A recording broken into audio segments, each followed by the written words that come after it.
एक बार श्रद्धा विश्वास के साथ हम लोग जयकारी करें। बोलिए श्री सद्गुरु महाराज की जय। श्री सद्गुरु महाराज की जय। श्री सद्गुरु महाराज की जय।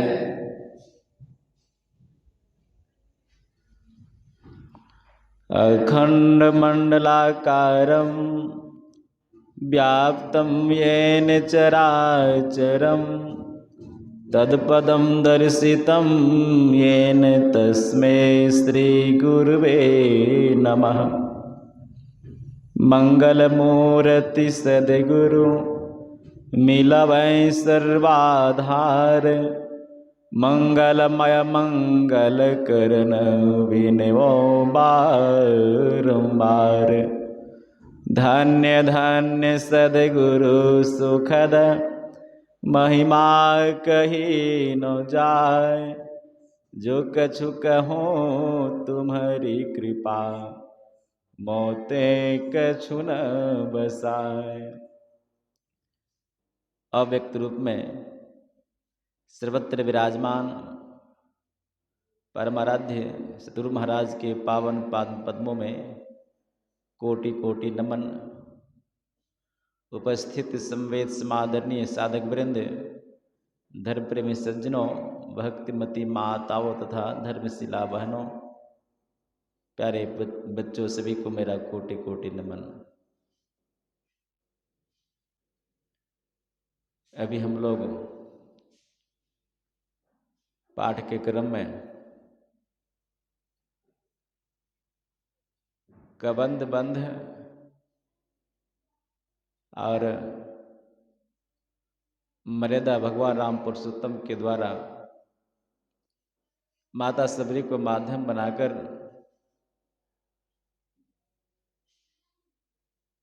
जो दिव्य उपदेश है जगत कल्याण के लिए भगवान राम ने की, उस भक्ति के संबंध में हम लोगों ने पाठ श्रवण किया। ध्यान अभ्यास का शिविर चल रहा है, इसलिए सत्संग का समय कम मिलता है। प्रसंग बस आपने सुना, भगवान राम सीता जी की खोज करते करते ऐसे स्थान पर पहुंच गए हैं जिस क्षेत्र में विशालकाय पर्वत के आकार का कबंध नामक एक राक्षस रहता था। कबंध का अर्थ होता है जो कंधा से बंधा हुआ हो, मतलब यह कंधा से ऊपर का सिर जिनके शरीर में नहीं हो, ऐसे ही उनका आकार प्रकार था। कहा जाता है कबंध पूर्व जन्म में गंधर्व था। जब वो गंधर्व था, गंधर्व एक प्रकार का देवता ही होता है। वन पर्वत के देवता गंधर्व कहलाते हैं। तो जंगल में तो संत महात्मा लोगों का आश्रम कुटी, तो उस समय वो बहुत महात्माओं को सताता था, डराता था। कहा जाता है कि इसी क्रम में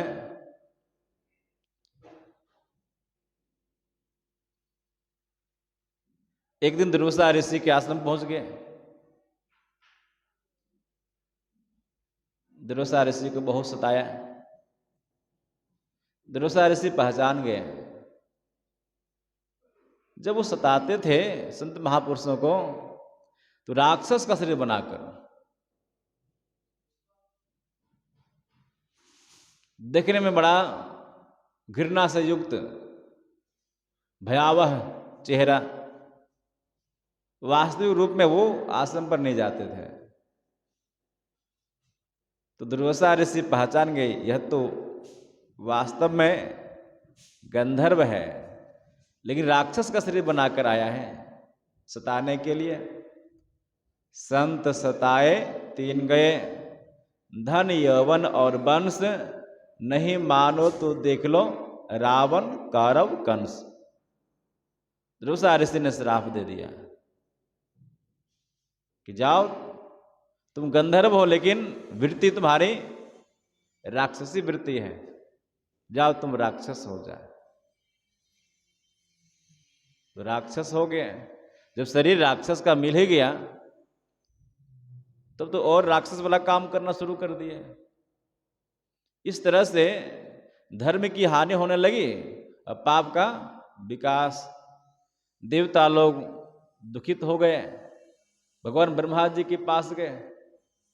इससे पूर्व वह राक्षस बहुत तपस्या कर भगवान ब्रह्मा जी से शक्ति प्राप्त किया। भगवान ब्रह्मा जी ने उनको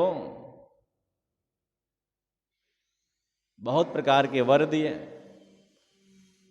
उन वरों में एक वर यह भी मांगा था कि हमारी मृत्यु किन्हीं से नहीं हो। जब भी हमारी मृत्यु हो तो भगवान राम के हाथों से ही मृत्यु हो, कोई देवताओं से नहीं। ऐसा भगवान ब्रह्मा जी ने आशीर्वाद दिया। अब तो अपने आप को वो अजर अमर समझने लगे कि भगवान राम उसमें थे ही नहीं। इसी क्रम में इंद्र देवताओं को साथ लेकर उनके यहाँ आए, घनघोर युद्ध हुआ और उसी क्रम में उनके सिर धड़ से अलग हो गए। कमर से नीचे का भाग, जंघा का भाग दोनों कट के नीचे गिर गया। हाहाकार मच गया। जिनके सिर नहीं हो क्या वो जिंदा रह सकते हैं? लेकिन पहले ही वरदान था। भगवान ब्रह्मा जी ने कहा कि इंद्र, इनको मैंने वरदान दिया है, मरने वाला तो है नहीं,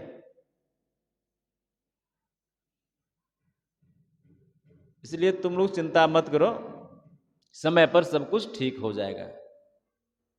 इधर तब उनका नाम क्या पड़ गया? कबंध, क्योंकि कंधा से ऊपर का भाग ही समाप्त हो गया। भगवान ब्रह्मा जी ने उनको 1 योजन 4 कोस लंबी भुजा कर दी है।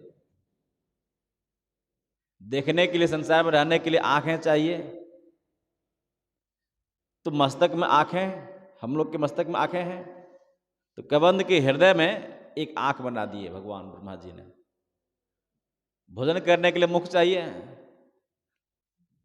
तो गर्दन से ऊपर तो सिर कट ही गया, तो मुख भी समाप्त हो गया, इसलिए उनके पेट में ही एक मुख बना दिया। एक स्थान पर रहना, चूंकि पैर है ही नहीं, ऐसा उनका आकार प्रकार था।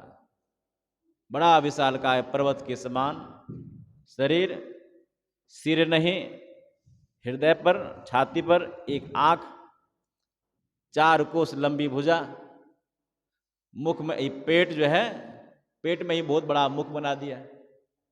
उसी स्थान पर रहकर कबंध उस आसपास 1 योजन के अंदर में जो कोई प्राणी आ जाते थे, पशु पक्षी मनुष्य देवता, या यूं कहिए संत महात्मा लोग, सबको आहार कर लेता था। भगवान राम को क्या पता कि इस जंगल में वो कबंध रहता है। सीधा की खोज करते करते उसी स्थान पर पहुंच गए।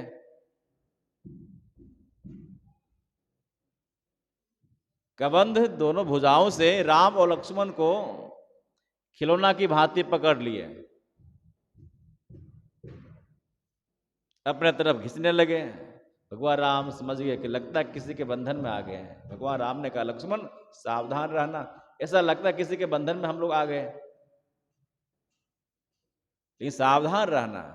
जैसे वो 4 कोस दूर से ही पकड़ लिए, जैसे निकट लाए, मुख में डालने के लिए, मुख तो है नहीं, पेट में जो मुख है उसी में डालने के लिए लाए वो। उसी समय भगवान राम के आदेश से लक्ष्मण जी ने एक भुजा को काट दिए, भगवान राम ने दूसरी भुजा को। भगवान राम लक्ष्मण बहुत कबंध के ऊपर तीर चलाया है, उनकी मृत्यु नहीं हुई। और जोर से वो हंसता था। भगवान राम ने पूछा है कि तुम कौन हो, अपना परिचय बताओ।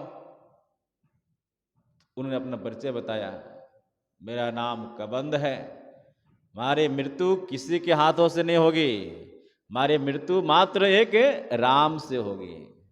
इससे पूर्व राम ने अपना परिचय बताया था। कबंध ने पूछा था कि तुम दोनों कौन हो, मृत्यु के गाल में तुम लोग आ चुके हो। भगवान राम ने अपना परिचय बताया, मैं इक्ष्वाकु वंश का, रघुवंश कुल का, मेरे पिताजी महाराज दशरथ, मैं उनका ज्येष्ठ पुत्र राम हूं। ये हमारे अनुज लक्ष्मण जी, और मेरे साथ में सीता जी भी थी, लेकिन किसी ने मेरी पत्नी सीता को सुनसान अवस्था में उठाकर ले गया है। उन्हीं की खोज करते करते मैं यहां तक पहुंचा। कबंध ने कहा कि मात्र मुझे राम ही मार सकते हैं। राम, भगवान ने अपना परिचय बताया कि मैं राम हूं, लेकिन ध्यान नहीं दिए वो। कोई अस्त्र शस्त्र से हमारी मृत्यु नहीं हो सकती है। भगवान राम ने कहा, लक्ष्मण, अपनी मृत्यु की कथा स्वयं बताया इन्होंने, अब इनके ऊपर धनुष के द्वारा बाण मत छोड़ो। भगवान राम ने मुष्टिका बांधकर बहुत प्रहार किया। प्रहार करते करते कबंध की मृत्यु हो गई। राम ने कहा, लक्ष्मण, एक गड्ढा खुदाई करो। लक्ष्मण जी ने तेज तीर चलाया है, धरती पर गड्ढा हो गया। उसी गड्ढा में कबंध को डाल दिया गया, ऊपर से मिट्टी पत्थर आदि से ढक दिया।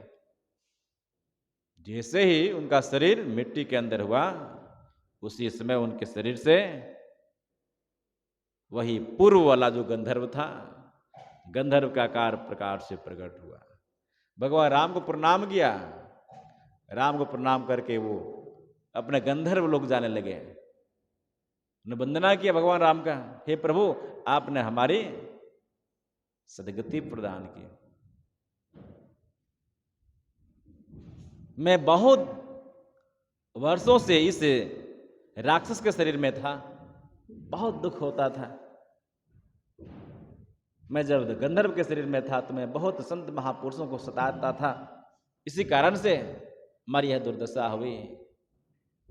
भगवान राम ने कहा, तुम संत महापुरुषों को सताता था, ब्राह्मण को सताता था। जो ब्राह्मण विरोधी होता है मैं उनको नहीं छोड़ता। अवश्य दुर्वासा ऋषि का व्यवहार थोड़ा क्रोध वाला है, लेकिन है तो महात्मा, वो है तो संत। ब्राह्मण जैसा भी हो, उनके पास ज्ञान ध्यान की बात है, और बाकी उनका व्यवहार यदि कठोर भी हो तब भी उनके पास जाकर सीख लेना चाहिए। क्यों? क्योंकि जो जिनके पास ज्ञान है वो छोटा कभी नहीं होता है। जाति न पूछो साधु की, पूछ लीजिए ज्ञान, मोल करो तलवार का, पड़ा रहन दो म्यान। वहां शूद्र शब्द आया है। बहुत सारे लोग शूद्र शब्द का अर्थ जाति विशेष से लगा लेते हैं। हमारे परमराध गुरु महाराज ने कहा, यहां शूद्र का अर्थ क्या है? छोटा। जिनके पास ज्ञान हो, चाहे कोई भी वर्ण के आदमी हो, उनके पास ज्ञान है, बाकी व्यवहार उनके अच्छे नहीं है, आपको ज्ञान से मतलब है, उनसे क्या मतलब है? उनकी सेवा करनी चाहिए। क्यों? गुरु जो होते हैं शिष्य को ज्ञान प्रदान करने के लिए कभी कभार कठोर व्यवहार का इस्तेमाल करते हैं। गुरुजी, हम आपको कभी कभार छड़ी भी लगाए होंगे, और छड़ी लगाने के समय मेरे अंदर में या हम लोग के अंदर में क्या भावना उठ रही होगी? मेरे गुरुदेव ठीक व्यवहार नहीं कर रहे, नहीं, दंड दे रहे हैं। और उस दंड देने के पीछे उनका उद्देश्य क्या है? मेरा शिष्य सुयोग्य बने, मेरे शिष्य के अंदर जो अवगुण है वह दूर हो जाए। डांट फटकार करके, क्रोध दिखाकर, कभी कभार पिटाई करके शिष्य के अंदर में जो अंतःकरण में जो अज्ञानता है, जो बुराइयां हैं, उसको दूर करने के लिए शिष्य लोग सदा सदा के लिए गुरु के समान वो ज्ञानी बन जाएं। यही गुरु का उद्देश्य होता है। शिष्य के सारे अवगुण को दूर करने के लिए गुरुदेव कभी कभार व्यवहार कठोर करते हैं। गुरु कुम्हार के समान होते हैं। जिस प्रकार से कुम्हार मिट्टी के अंदर में जितने सारे कंकड़ पत्थर होते हैं मिट्टी में प्रहार करते हैं, वो नहीं, सारे कंकड़ पत्थर को वो बाहर फेंकते हैं। मिट्टी को कितना कष्ट लगता होगा कि कुम्हार हमारे ऊपर कितना पैरों से मार रहे हैं, नहीं, हाथ से मार रहे हैं। उसी प्रकार यदि हम शिष्य गुरु के व्यवहार को यदि हम अपने अंदर में बिठा लें तब तो उस ज्ञान से हम वंचित रह जाएंगे। भगवान राम यहाँ पर उसी संदर्भ में कहते हैं कि हे गंधर्व, अवश्य उस ब्राह्मण देवता का व्यवहार कठोर रहा होगा, लेकिन तुम्हें उनके प्रति ऐसा व्यवहार नहीं करना चाहिए। क्यों? वो तो संत महात्मा ज्ञान देने वाले हैं। गुरु कुम्हार शिष्य कुंभ है, गड़ी गड़े काढ़े खोट, अंदर हाथ सहार दे बाहर मारे चोट। आगे भगवान राम कहते हैं कि हे गंधर्व, तुम तो यहाँ पर बहुत वर्षों से था इस जंगल में, मेरी पत्नी सीता के बारे में कुछ बताओ। गंधर्व ने कहा, हे प्रभु, आप सब कुछ जानते हैं, फिर आप मुझसे पूछते हैं। यहाँ से कुछ ही दूर पर पंपा सरोवर है। पंपा सरोवर के किनारे में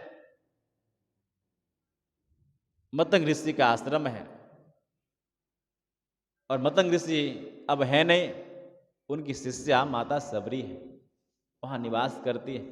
आप वहाँ जाइए, सब कुछ ज्ञान आपको वहीं पर हो जाएगा सीता के बारे में।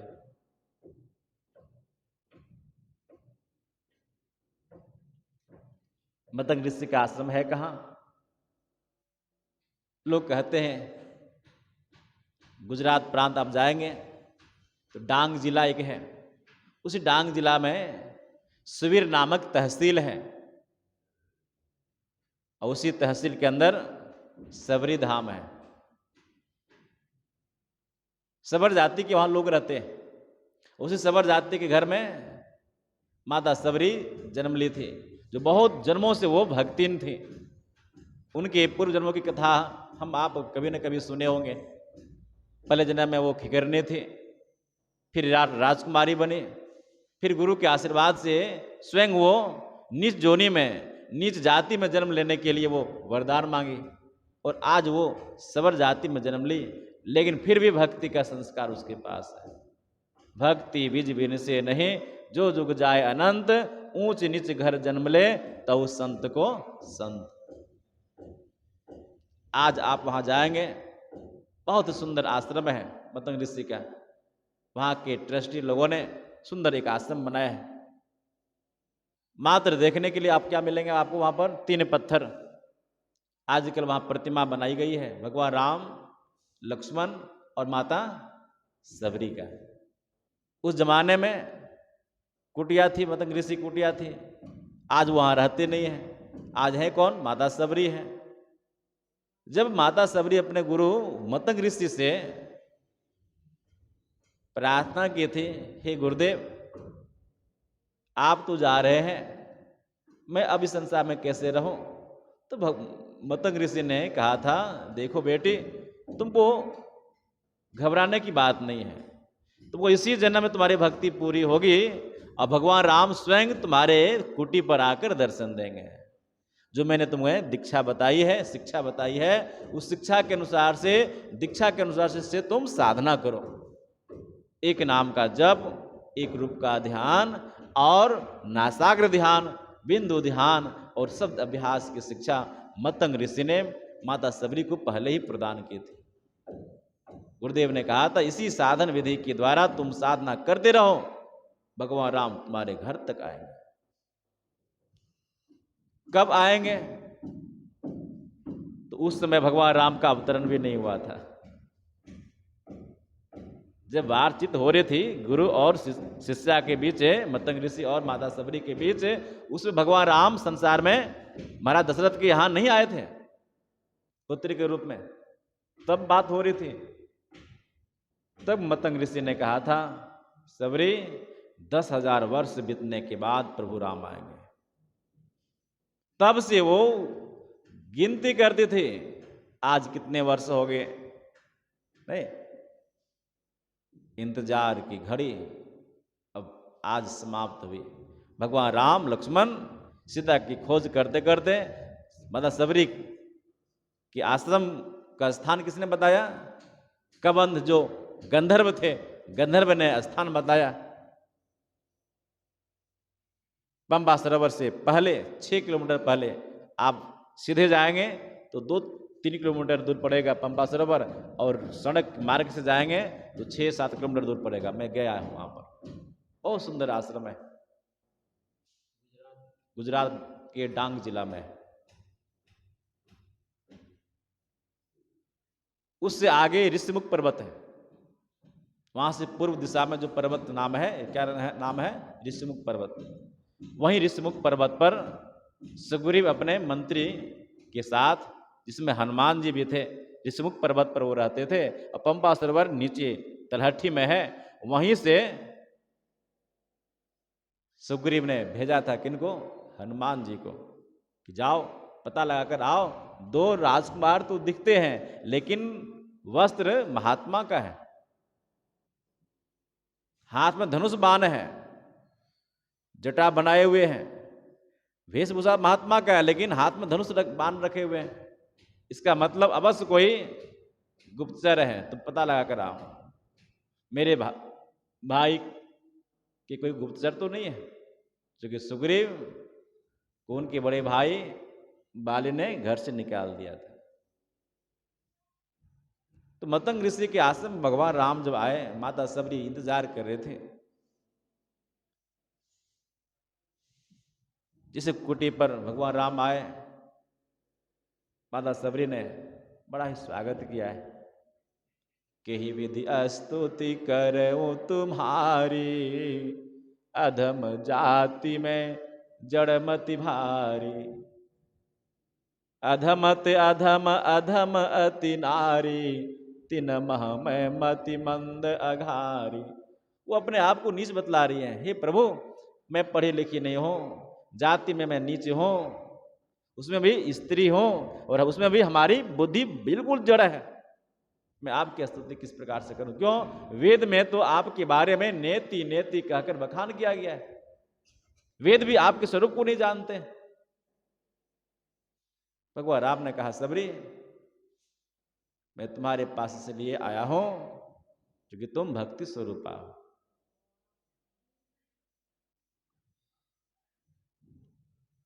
मैं तुम्हारे अंदर भक्ति के स्वरूप को देख रहा हूं।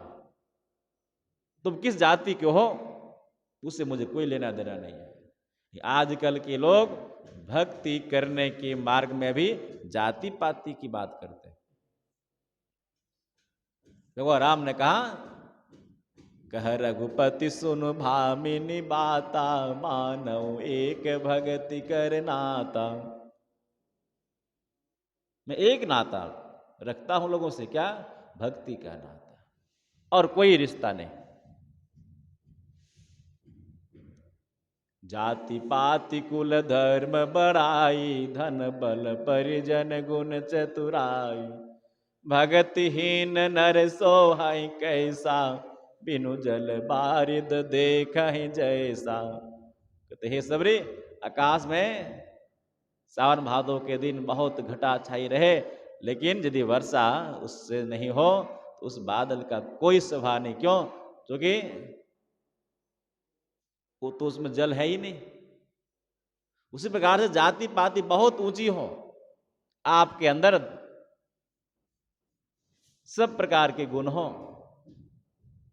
आप गुणवान हो, विद्वान हो, रूपवान हो, धनवान हो, सर्वगुण संपन्न हो, लेकिन यदि आपके जीवन में भक्ति का स्थान नहीं है तो आपकी सभा उसी प्रकार से, जिस प्रकार से आकाश में बादल छाई हुई रहे उसमें जल नहीं रहे। तुम जाति पाति की बात मत करो, मैं तुमसे 9 प्रकार की भक्ति का उपदेश करने आया, तुम सावधान हो जा। प्रथम भगति संतन कर संगा, दूसरी रति मम कथा प्रसंगा। प्रथम भक्ति संतों का संग है। माता सबरी को माध्यम बनाकर संसार के लोगों को भगवान राम भक्ति के संबंध में उपदेश कर रहे हैं। प्रथम भक्ति संतों का संग। क्यों? बिनु सत्संग विवेक न होई, राम कृपा बिनु सुलभ न सोई। सत्संग में जाएंगे, संतों की वाणी को सुनेंगे, पहला लाभ क्या होगा? भगवान राम कहते हैं संतों के सानिध्य में जाकर संतों के वचन को प्रेम पूर्वक सुनो। दूसरी रति मम कथा प्रसंगा। रति मतलब प्रेम, प्रेम पूर्वक संतों के वचन को सुनो, उसको मन में मनन करो। मनन करते करते उस ज्ञान को प्राप्त करने के लिए आपके अंदर में उत्कंठा होगी और आप गुरु की खोज करेंगे। कबीर साहब कहते हैं सत्संग करते करते गुरु मिलेंगे आपको। इस सत्संग में लाभ बहुत है, तुरंत मिलावे गुरु से। मूर्ख जन कोई सार न जाने, सत्संग में अमृत बरसे। प्रथम लाभ तो यह होता है, सत्संग करेंगे आप तो गुरु मिल जाएंगे। गुरु किस प्रकार से चाहिए? ज्ञान कहे अज्ञान बिनु, तम बिनु कहे प्रकाश, निर्गुण कहे जो सगुण बिनु, सो गुरु तुलसीदास। ऐसे गुरु चाहिए। साचे गुरु के पक्ष में मन को दे ठहरा। सच्चा गुरु मिल जाए सत्संग करते करते मन को स्थिर कर दीजिए, और झूठा गुरु मिले तब तो उनको त्याग ही देना चाहिए। गुरुदेव से किसी ने पूछा, गुरुदेव गुरु की पहचान बड़ा कठिन है, कैसे करेंगे? गुरुदेव कहते हैं मत घबराओ, सत्संग करो ना, सत्संग करते करते गुरु मिल जाएंगे। जो सदाचार का पालन करता हो, जो सदाचार का पालन करता हो, त्रिकाल संध्या करता हो, नित्य नियमित रूप से सत्संग भजन करता हो, नहीं, जो मुक्ति के मार्ग को जानते हो और उस मुक्ति के मार्ग पर चलने का प्रयास कर रहे हो, स्वयं साधन करते भी हो और दूसरे को बताते भी हो, ऐसे को गुरु धारण करने में कोई हानि नहीं है। मुक्ति मार्ग जानते, साधन करते नित्य, साधन करते नित्य जगत में सच्चित रहते, जिनका आचरण व्यवहार ठीक हो। चाहे बहुत बड़े गुरु हो, लेकिन यदि उनके अंदर में आचरण व्यवहार ठीक नहीं हो, यदि उनके अंदर में सचरित्रता नहीं हो, तब ऐसे गुरु को त्यागने में ही भलाई है। भगवान राम ने कहा प्रथम भक्ति संतों का संग है, दूसरी भक्ति है धर्म कथा प्रसंग प्रेम पूर्वक से सुनो। अंतर सत्संग ध्यान भंगा, ये तो आंतरिक सत्संग हो गया। बाहरी सत्संग क्या हो गया? धर्म कथा बाहर सत्संगा, ये दूसरी भक्ति है। गुरु मिलेंगे, गुरुपद पंकज सेवा, तीसरी भक्ति अमान, चौथी भक्ति मम गुण गण, करई कपट तजिगान। गुरु की सेवा बहुत आवश्यक है। गुरुपद पंकज सेवा, तीसरी भक्ति अमान, अमान रूप से गुरु चरण कमल में प्रेम करना। गुरु बहुत सात समंदर पार भी गुरु क्यों नहीं हो, यदि आप साधक है या कोई भक्त है, कोई शिष्य अपने घर में रहकर गुरु महाराज के चरण कमल की यदि सेवा करेंगे ध्यान के द्वारा, तो गुरु उनके सामने रहेंगे। गुरु कहीं दूर नहीं होते, हम आप ही दूर हो जाते हैं। चौथी भगति मम गुण गण, करें कपट तजिगा। कहते गुरु जैसा बतावे उस के अनुसार से मेरा गुणगान करो, परमात्मा का गुणगान करो। क्या बताएंगे वो? तो एक नाम का जप बताएंगे, मंत्र जाप मम दृढ़ विश्वासा, पंचम भजन सो वेद प्रकाशा। एक मंत्र जाप बताएंगे वो। मंत्र जाप बहुत प्रकार से लोग करते हैं, वाचिक जप करते हैं, उपांशु जप करते हैं, श्वास जप भी लोग करते हैं, मानस जप करते हैं। लेकिन भगवान श्री कृष्ण ने कहा सभी जपों का राजा मैं ही हूं, वह क्या है? मानस जप। जपात सिद्धि, जो मनोयोग पूर्वक जप करेंगे उनको सिद्धि अवश्य मिलती है। गुरुदेव ने कहा मन ही मन जप करना है, अति पावन गुरु मंत्र मन ही मन जाप जपो, उपकारी गुरु रूप मानस ध्यान तपो। तो प्रथम भक्ति से लेकर पांचवी भक्ति तक मोटी भक्ति है। कौन सी भक्ति है? मोटी भक्ति। गुरुदेव ने कहा यह मोटी भक्ति है, इसको स्थूल भक्ति बोलते हैं। सूक्ष्म भक्ति क्या है? छठी भक्ति से प्रारंभ सूक्ष्म भक्ति होती है। छठी भक्ति क्या है? आज्ञा चक्र में अपने आप को बिठाकर रखना। छठ दम शील विरति बहु कर्मा, नहीं, दम की भक्ति, छठ दम, छठा चक्र में प्रवेश करने के लिए दम की साधना करनी होती है। दम की साधना का मतलब हुआ इंद्रियों को रोकने का स्वभाव बनाना। इंद्रियां हमारी बहुत बलवती हैं, इंद्रियों को हम बलात् रोक नहीं सकते। इसके लिए युक्ति है। युक्ति क्या है? दृष्टि योग। गुरुदेव ने कहा बिंदु ध्यान करो, बिंदु ध्यान करोगे तो तुम्हारी इंद्रियां स्वतः निश्चेष्ट हो जाएगी। आज्ञा चक्र में जिसे आप मन को रखकर, क्योंकि जहां दृष्टि रहती है वहीं पर मन रहता है, जहां मन रहता है वहीं पर दृष्टि रहती है। तो दोनों दृष्टिधार को आज्ञा चक्र में स्थिर करना किस प्रकार से करेंगे, इसी का खुलासा दीक्षा में बताया जाता है। गुरुदेव ने इशारा किया, दौ नैन नासा मध्य सन्मुख एक टक देखत रहो, आप ही वह बिंदु झलके पट गिरा निरखत रहो। दोनों आंखों में परमात्मा की ज्योति है। दाहिनी धार को इंगला कहते हैं, बाएं धार को पिंगला कहते हैं और मध्य धार को सुषुम्ना कहते हैं। तो दाहिनी और बाएं को रोककर सुषुम्ना में अपने आप को स्थिर करना है। गुरुदेव ने कहा दृष्टि युगल कर, नहीं, दोनों दृष्टिधारों को जुगल करो, जोड़ो, अंदर में जोड़ना है। तो दृष्टिधारों को जोड़ने के लिए इसी का नाम है दृष्टि योग। तो दृष्टि योग की क्रिया जब करते हैं हम, इसमें सफलता मिल जाती है तो इंद्रियों का स्वभाव जो है वह कम हो जाएगा। नहीं, 5 कर्म इंद्रिय, 5 ज्ञान इंद्रिय और 4 अंतःकरण की इंद्रियां। इस सब लगा 14 इंद्रियां जो है, 14 इंद्रियों का अलग अलग काम है। लेकिन मन का निरोध तो शब्द अभ्यास से होता है, सात्विक भक्ति से होता है। सातम सम मोहिमय जग देखा, मोते संत अधिक कर लेखा। सातम सम, सम की भक्ति जो है सात्विक भक्ति है। तालिब स और मो, सम, सम मतलब कि समता तब होगी मन का निरोध होगा तब। तो मन को निरोध करने के लिए शब्द अभ्यास है। जिस प्रकार से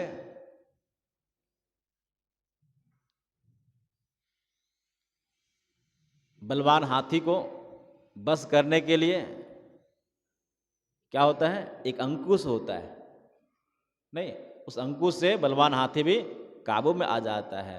उसी प्रकार से यह मदान जो मन है, इस मदान मन रूपी हाथी को काबू करने के लिए शब्द ही एक अंकुश है। शब्द ही शब्द भयो उजियारो। नहीं, यह ज्ञान सतगुरु महाराज बतलाते हैं। तो शब्द अभ्यास करने का ज्ञान जो है सतगुरु महाराज से जाननी चाहिए। तो पहले दृष्टि की क्रिया हम ठीक ठीक से कर लेंगे, फिर उसी बिंदु में नाद की वर्षा होती है। गुरुदेव ने कहा अद्भुत अंतर की डगरिया जा पर चलकर प्रभु मिलते, दाता सदगुरु धन्य धन जो राह लखा देते। वह शब्द बाहर में तो होता ही है, लेकिन बाहर में उस शब्द को पकड़ा नहीं जाता है। पकड़ने के लिए अंदर में रास्ता है। ऐसा नहीं कि शब्द हर कण कण में होता है, हमारे अंदर भी होता है, हमसे बाहर भी। शब्द के बिना संसार नहीं रह सकता है। जिस दिन शब्द समाप्त उस दिन संसार भी समाप्त। लेकिन उस शब्द को पकड़ने के लिए कहीं बाहर रास्ता नहीं है। गुरुदेव ने कहा वह रास्ता अंदर का है। खोज करो अंतर उजियारी, दृष्टिवान कोई देखा है। इसके लिए अंदर में वह रास्ता है। उसी रास्ते पर चलते हुए हमारी सूरत उस शब्द को पकड़ने में सक्षम है। उस शब्द को पकड़ने के लिए यह कान सक्षम नहीं है। किस कान से उस शब्द को हम नहीं पकड़ सकते हैं। तो बिंदु में तहनाद बोले रेंद्र स्वावनम, बिंदु में उस शब्द को पकड़ेंगे और एक एक केंद्र का केंद्रीय शब्द पकड़ते हुए, कितने केंद्र हैं, स्थूल का केंद्र है, सूक्ष्म का केंद्र भी है, कारण का भी केंद्र है, महाकारण का भी केंद्र है और केवल का केंद्र है। नहीं, इस तरह से स्वयं केवल का केंद्र स्वयं परम परमात्मा और केवल की जहाँ संधि है वह केंद्र है। गुरुदेव ने कहा सार शब्द में लीन होकर मैं ही गुरु गुण गाइए, जेठ मन को हेठ करिए मान मद विसराइए। भगवान राम ने माता सबरी को माध्यम बनाकर हम संसार के लोगों को भक्ति के संबंध में उपदेश किया है। ये बाहरी भक्ति मोटी भक्ति है और आंतरिक भक्ति सूक्ष्म भक्ति, फिर सूक्ष्म से सूक्ष्माति सूक्ष्म भक्ति, फिर रूप भक्ति, रूप से भी अरूप भक्ति, और एक समय ऐसा होगा जहां पर अरूप भी समाप्त हो जाता है शब्द में, शब्द भी एक समय शांत हो जाता है। इसी के लिए हम आप यहाँ पर आए हैं, मनोयोग पूर्वक ये सब काम हम आप करते रहें तो बड़ा लाभ होगा। बोलिए श्री सद्गुरु महाराज की जय।